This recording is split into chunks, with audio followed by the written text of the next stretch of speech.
Hola a tots i a totes, tornem a estar aquí una altra vegada amb una nova lectura de primavera, aquest cop Bisturí, de Ramona Soler. Una novel·la negra, molt negra i molt interessant, que aquest Sant Jordi ha estat la tercera en vendes a les Terres de Ponent, a la ciutat de Lleida, i que ho ha estat amb totes les de la llei, perquè començareu la primera pàgina i no la podreu deixar, no podreu deixar de llegir fins a l'última pàgina. És d'aquells llibres que us asseureu a la cadira i no us podreu aixecar. Ja us ho ben dic de primera a l'última pàgina. Una història on el bisturí és protagonista perquè ens trobarem amb una sèrie de persones a les quals les han mutilat, en una sèrie de persones que les han amputat les mans i aquestes persones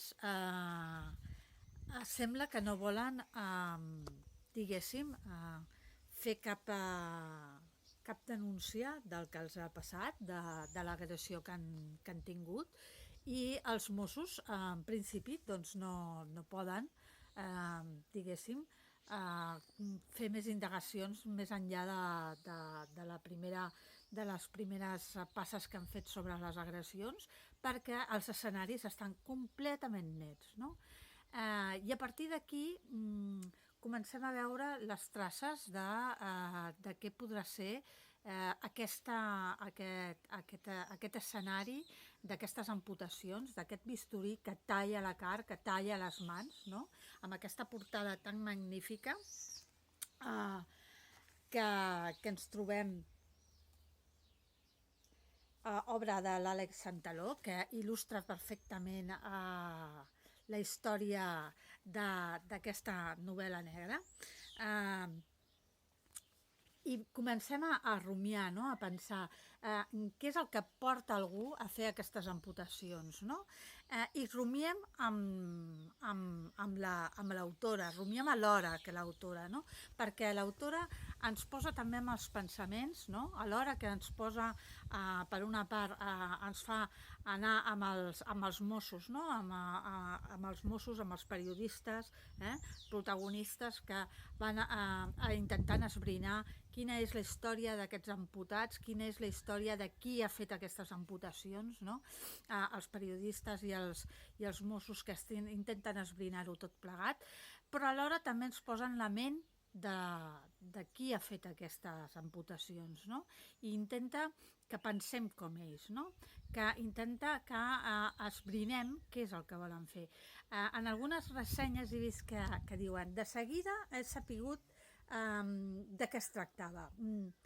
Sí, ho sabem de seguida, perquè és el que la Ramona Soler pretén, no? Pretén que de seguida sapiguem què és el que pensen aquestes persones que fan aquests que cerquen fer aquestes amputacions, perquè la Ramona vol que juguem amb ella i que busquem i que cerquem i que pensem amb els delinqüents i que pensem amb els Mossos i que pensem amb els periodistes alhora i que fem aquest joc lector que és molt interessant i que és el que ens portarà pàgina darrere pàgina a voler llegir una mica més.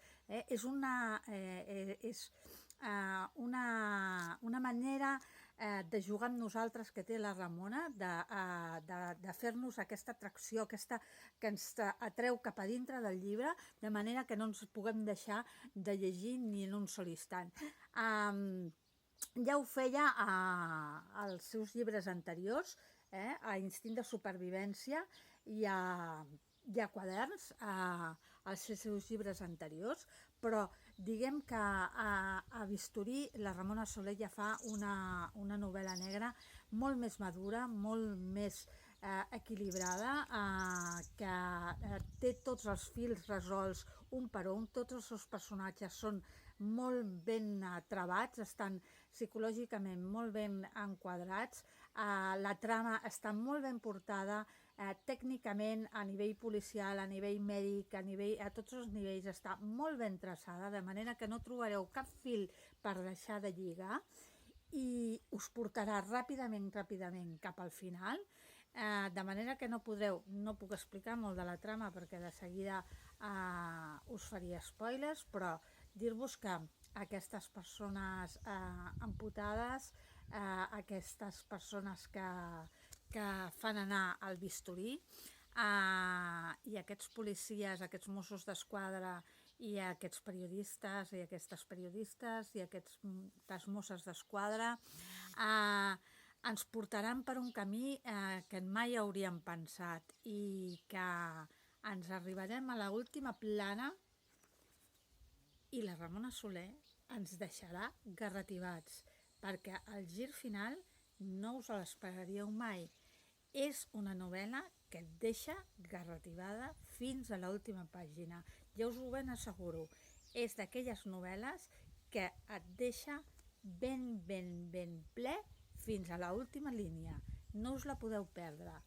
Us llegiré 3 línies, perquè ho feu una mica de tastet del que és aquest pensament d'aquests personatges que ens fa viure tan de prop a les primeres pàgines, perquè no us vull fer cap gran spoiler, les primeres pàgines del llibre. Diu: li endevino les ànsies de matar-lo. Va ser molt difícil aconseguir que acceptés aquesta opció. Jo no vull matar ningú, vull que pateixin. Volem que pateixin. Hi ha càstigs pitjors que l'amor. Li he repetit moltes vegades, però sé que encara li costa controlar la ràbia. Li somric per calmar-la. El control és el poder. Controla la ràbia. Ara aquí nosaltres tenim el poder de canviar la vida d'aquesta púrria. Hi ha càstigs pitjors que la mort. Com veieu, un llibre molt interessant, que no us podeu perdre, Bisturí, de Ramona Soler. Un llibre imperdible per aquesta primavera. I fins aquí les nostres recomanacions de lectures de primavera. Fins a la propera lectura, que ben aviat tindrem. Moltes gràcies a tots i a totes per aquests minuts.